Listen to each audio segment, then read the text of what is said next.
faman kanat hijratuhu ila Allah wa rasulih, fa hiyo wanasema ni fa at-tafsiliya, fa ya kupambanua.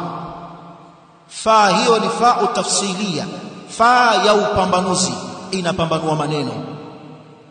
Fa hiyo inapambanua amali zilizotendwa lillahi na zile zilizotendwa lighairi llahi. faman kanat hijratuhu ila Allah wa rasulih, basi yoyote yule ambaye kuhama kwake kukawa ni kwa Allah na mtume wake,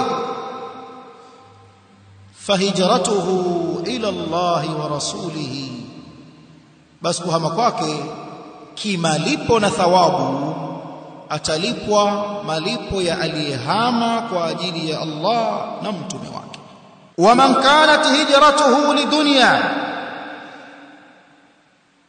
ama yule ambaye kuhama kwake kutakuwa ni kwa ajili ya dunia, manake nia yake ni dunia, nia yake ni biashara, nia yake ni kwenda kuangalia mashamba, anunue mashamba ya mitende huko Madina,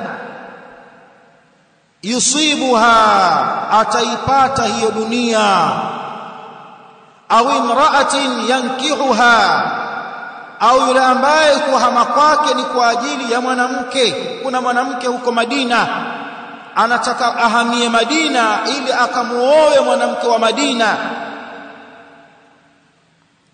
fahijratuhu ila ma hajara ilayhi, basi kuhama kwake thawaban wa ajra ila ma hajara ilayhi, ni kwa lile lengo na ile nia ambayo yeye imempelekea akahama kuelekea huko, kwa namna kwamba hatopata thawabu huyo wala hatopata malipo. Amehama kwa ajili ya dunia, hana thawabu wala hana ajr kwa Allah subhanahu wa ta'ala.